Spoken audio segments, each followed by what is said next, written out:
तो दुनिया बदल रही है, तकनीक बदल रही है और बदल रहे हैं तौर तरीके। इस कड़ी में ग्लोबल क्राइम सिंडिकेट की दुनिया भी बहुत तेजी से बदली है। 90 के दशक की हफ्ता वसूली अब डिजिटल टेरर बन चुकी है, जहां जुर्म का रिमोट कंट्रोल 7 समंदर पार बैठा है। जेल अब सजा नहीं बल्कि क्राइम कॉर्पोरेट के ग्लोबल हेडक्वार्टर है, जहां से एक क्लिक पर मौत का ऑर्डर निकलता है। नई दुनिया में क्राइम का नया ग्लोबल नेटवर्क डराने वाला है।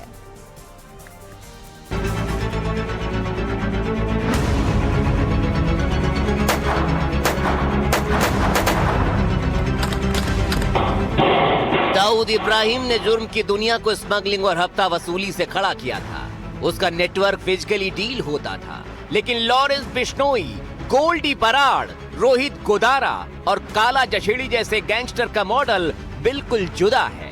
कहे तो पूरा 360 डिग्री बदला हुआ है, क्योंकि अब गैंगस्टर के हाथ नहीं बल्कि उंगलियां चलती हैं। पहले लगता था गैंगस्टर जेल गया तो खेल खत्म, लेकिन अब जेल ही गैंगस्टर के लिए सेफ हाउस बन गए हैं।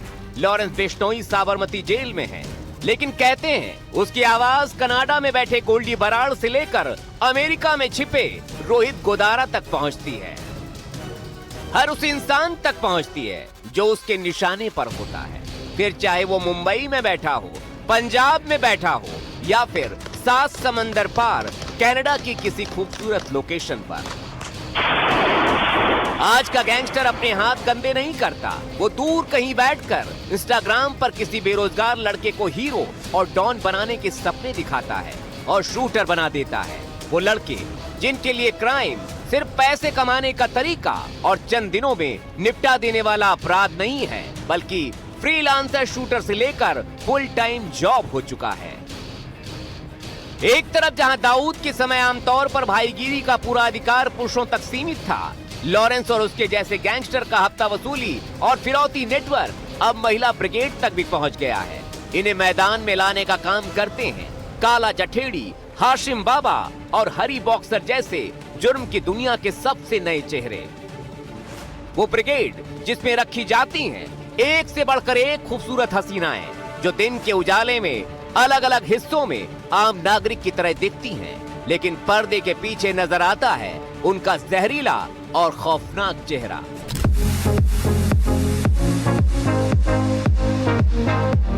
ये लॉरेंस और उसकी सुपारी सिंडिकेट की हसीना ब्रिगेड है, जो इस समय बेहद सुर्खियों में है, और इनमें भी सबसे ज्यादा सुर्खियों में हैं ये 4। खुशनुमा अंसारी उर्फ नेहा उर्फ मैडम जहर, जिक्रा जो खुद को दिल्ली की डॉन समझती है, जोया खान गैंगस्टर हाशिम बाबा की पत्नी जो खुद को दाऊद के सिंडिकेट की हसीना पारकर की तरह मानती है, और चौथी है ये अनु धनखड़ गैंगस्टर हिमांशु भाऊ की गर्लफ्रेंड, देखने में जितनी सीधी वार करने में उतनी ही घातक।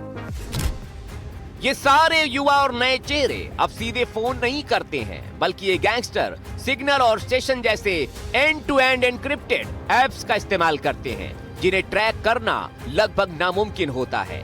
तकनीक ने इनका दायरा ग्लोबल क्राइम चेन में बदल दिया है, जिसकी मदद से एक दिल्ली की जेल से, दूसरा कनाडा से, तीसरा अमेरिका से और चौथा दुनिया के किसी और मुल्क में बैठकर तकनीक के सहारे क्राइम की दुनिया का सिंडिकेट चला रहा है। और लोकल स्तर पर उनके काम को अंजाम देने का काम करते हैं लोकल गैंगस्टर। ये नए चेहरे नए खौफ के साथ सामने आए हैं, जैसे हाशिम बाबा, दिल्ली का वो गैंगस्टर जो बॉलीवुड स्टाइल में जीना चाहता है, वो भी दहशत बेचकर। काला जठेड़ी जिसने हरियाणा और राजस्थान में आतंक का टेरर मॉड्यूल खड़ा कर दिया है, और हरी बॉक्सर जो विदेश में बैठकर हरियाणा से लेकर मुंबई तक हाई प्रोफाइल लोगों को कॉल करके फिरौती मांगता है, धमकाता है और उन्हें अंजाम भुगतने की धमकी देता है। आज का ये वॉइस नोट बॉलीवुड वालों के लिए, जितने भी एक्टर, डायरेक्टर, प्रोड्यूसर जितने भी, उन सबके लिए, और खासकर रणवीर सिंह तेरे लिए, तेरे लिए। टाइम रहते अगर तुम दोनों लाइन पे नहीं है ना, तुम्हारा वो इलाज करेंगे, तुम्हारा वो हाल करेंगे कि तुम्हारी 7 पीढ़ियां रखेंगे, ठीक है। और रणवीर सिंह, तुझे बहुत ज्यादा शौक है सलाह देने का कि जाओ सर आप एप्लीकेशन दे दो, रिपोर्ट कर दो थाने में, ठीक। और तूने भी कर दी, कोई चक्कर नहीं है। अब सुनो मेरी बात, तुम्हारे नीचे जो भी काम करता है ना, मैनेजर जितने भी लोग काम करते हैं तुम्हारे, इन सबकी डिटेल है हमारे पास, इनके घर की, कब ऑफिस जाते हैं, कब आते हैं, परिवार कहाँ रहता है, सबकी डिटेल है हमारे पास। तुम्हारे को कुछ नहीं बोलेंगे, इनकी ऐसी तैसी करना चालू करेंगे जो तुम्हारे नीचे काम कर रहे हैं, तब तुम्हारी अक्ल ठिकानी आएगी। टाइम रहता है, अगर तुम सुधर गए बाद में तुम्हारे जितने भी नीचे काम करते हैं ना, मैनेजर जितने भी लोग काम करते हैं, इनकी ऐसी तैसी करना चालू करूंगा, ठीक। या तो टाइम रहते लाइन पे आ जाओ। रणबीर सिंह, तूने कोई बात बोल के उस बात से तू मुकर गया ना, ठीक है, उसलिए वॉइस नोट छोड़ रहे हैं तेरे को।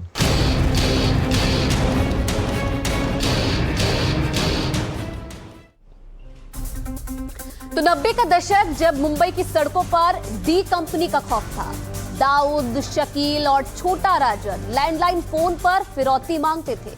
दहशत तब भी बहुत थी, लेकिन अब खेल बदल चुका है। वो देश से आगे बढ़कर ग्लोबल हो चुका है। आज का गैंगस्टर जेल में बैठकर इंटरव्यू देता है, फेसबुक पर मर्डर की जिम्मेदारी लेता है और 7 समंदर पार बैठकर हिंदुस्तान से लेकर दुनिया के किसी भी कोने में गोलियां चलवा देता है। हुक्म की तामील ना होने पर जान ले लेता है और इसीलिए हम इन्हें कह रहे हैं ग्लोबल डिजिटल गैंगस्टर्स। आज की कहानी उन चेहरों की है जिन्होंने जुर्म को कॉर्पोरेट बना दिया। लॉरेंस बिश्नोई, गोल्डी बराड़, काला जठेरी और रोहित गोदारा, साथ ही साथ हाशिम बाबा। ये सिर्फ नाम नहीं है, ये हिंदुस्तान की सुरक्षा के लिए बहुत बड़ा डिजिटल खतरा है।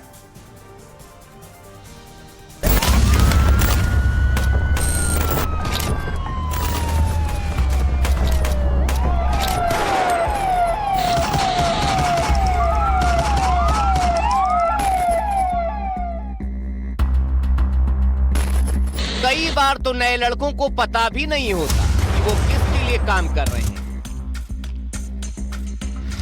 उन्हें बस सिग्नल ऐप पर एक लोकेशन और एक फोटो भेजी जाती है, जिसका जीता जागता नमूना है मुंबई में रोहित शेट्टी के घर पर हुई फायरिंग में हुआ खुलासा, जिसके मुताबिक नए लड़कों का चंद पैसों के नाम पर ब्रेन वॉश किया जा रहा था। वरना सोचिए, रोहित शेट्टी के घर के हमले के लिए सिर्फ 3 लाख रुपए की सुपारी तय हुई। शूटर दीपक समेत 4 लोगों को देने थे पैसे, 50,000 रुपए उसके लिए नगद में दिए गए थे। ये रकम शूटर दीपक शर्मा, सोनू कुमार, सनी कुमार और एक अन्य आरोपी के लिए तय की गई थी। क्राइम ब्रांच के सूत्रों के मुताबिक पूरी रकम में से 50,000 रुपए ही एडवांस के तौर पर दिए गए थे। ये पैसे खर्च करने के लिए पहले ही पहुंचा दिए गए थे, यानी यहाँ पर पूरी ईमानदारी जरूर बरती जाती है। जांच में आया है कि ये 50,000 रुपए आरोपी विष्णु कुशवाहा के जरिए लॉरेंस के गुर्गे शुभम लोनकर ने भिजवाए थे। आगरा से मुंबई रवाना होने से पहले कुशवाहा ने ये रकम शूटर दीपक को सौंप दी थी। सूत्रों की माने तो इस केस से जुड़े पुणे मॉड्यूल के 5 आरोपियों को भी 51,000 रुपए नकद दिए गए थे। पुणे से गिरफ्तार ये आरोपी साल 2023-24 में प्रवीण लोनकर के संपर्क में आए थे। जांच एजेंसियां अब इन कड़ियों को जोड़कर पूरे नेटवर्क की आर्थिक सप्लाई चेन समझने की कोशिश कर रही है। डायरेक्टर प्रोड्यूसर रोहित शेट्टी के घर के बाहर हुई फायरिंग मामले में लगातार नए खुलासे हो रहे हैं। मामले में जांच के दौरान ये बात सामने आई है कि फायरिंग करने के लिए 3 लाख रुपए की सुपारी आरोपियों को दी गई थी, जिसमें से 50,000 रुपए एडवांस में दिए गए थे और ये पैसे विष्णु कुशवाहा नामक आरोपी द्वारा शूटर को दिए गए थे।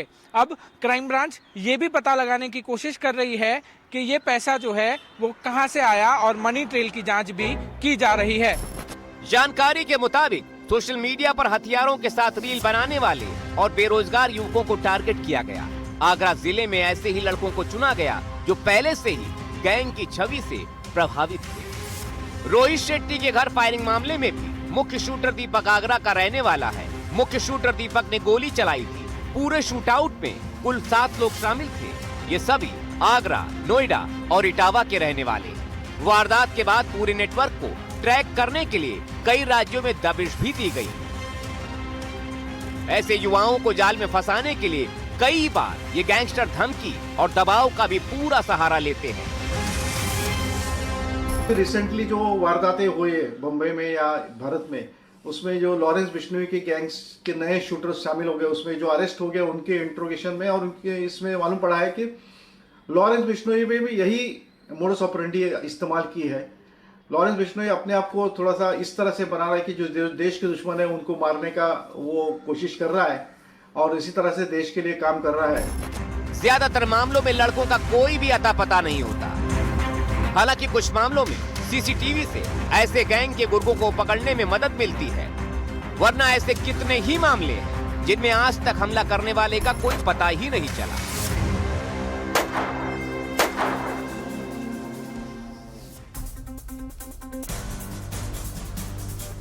तो इन सबके लिए जैसा कि हमने आपको बताया कि नए युवा लड़कों को चुनते हैं जो बिना पढ़े लिखे, बिना कुछ किए बहुत सारा पैसा कमाना चाहते हैं, अपनी हनक दिखाना चाहते हैं। सोचिए, पहले दाऊद के दौर में शूटर बनने के लिए सालों की वफादारी और जुर्म की गलियों में पसीना बहाना पड़ता था, लेकिन आज भर्ती इंस्टाग्राम पर होती है, फेसबुक से होती है, टेलीग्राम पर होती है और वहीं तय हो जाता है क्राइम का रेट कार्ड।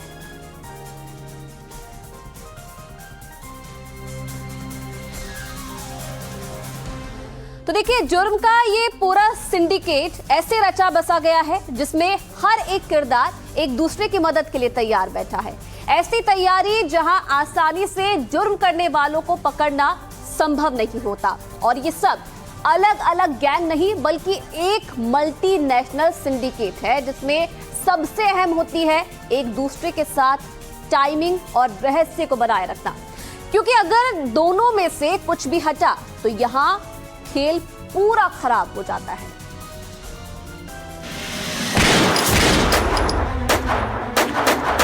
एक ऐसा सिंडिकेट जहां भरोसा सर्वोपरि होता है, सिर्फ भरोसे पर काम चलता है और 100% अंजाम तक पहुंचाया जाता है, जिसमें सिंडिकेट के एक एक शख्स की बड़ी अहमियत होती है।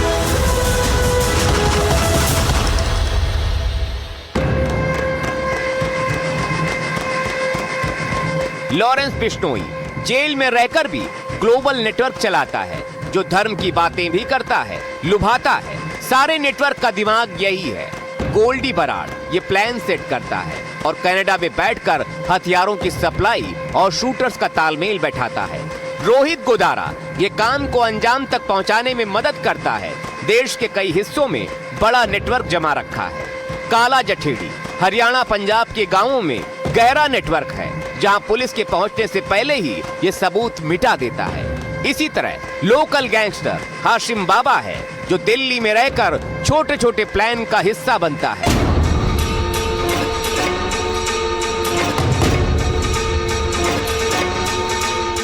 इसी के दम पर यह ग्लोबल क्राइम सिंडिकेट का काम चलता है, जिसके दम पर इन्होंने एक्टर सलमान खान को भी एक के बाद एक कई मौकों पर धमकाया। उनके घर पर हमला करने वाले आरोपी कैमरे में भी कैद हुए, लेकिन उसके बाद भी क्राइम करने वाले खुलेआम घूम रहे हैं। वो आज भी सलमान को उसी तरह से धमका रहे हैं जैसे पहले धमकी देते थे। इसी सिंडिकेट में फंसकर गायक सिद्धू मूसेवाला की जान चली गई। यही सिंडिकेट कनाडा में नामचीन भारतीयों पर गोली चलाता है और फिरौती की मांग करता है। ये समूचा दहशत का सिंडिकेट कैसे एक दूसरे की मदद करता है, अब वो भी समझ लीजिए। अगर लॉरेंस का शूटर पंजाब में फंसता है तो काला जठेड़ी गैंग उसे हरियाणा में पनाह देता है। अगर दिल्ली में हथियार चाहिए तो गोल्डी बराड़ सरहद पार से सप्लाई सुनिश्चित करता है। शूटर को हैंडलर का पता नहीं होता, हैंडलर को मास्टरमाइंड का पता नहीं होता। विदेश से जुड़े वर्चुअल नंबर्स का इस्तेमाल करते हैं, ऐसे देशों में बैठते हैं जहां भारत से प्रत्यर्पण आसान नहीं है। ये गैंगस्टर नहीं, एक कॉर्पोरेट वायरस है। जिस तरह दाऊद की दहशत ने कई साल तक मुंबई और आसपास के इलाकों को दहशत में डाल रखा था, इन डिजिटल गैंगस्टर्स ने अपनी फिरौती का दायरा बढ़ाकर कई देशों तक कर दिया है, जो हर दिन किसी न किसी को कहीं न कहीं धमकाते हैं, लोगों की सुरक्षा में सेंध लगाते हैं। जेलें छोटी पड़ गई हैं, सीमाएं बेअसर हो गई हैं। अब मुकाबला पुलिस का नहीं बल्कि पूरा सिस्टम इन डिजिटल हैवानों से जूझ रहा है।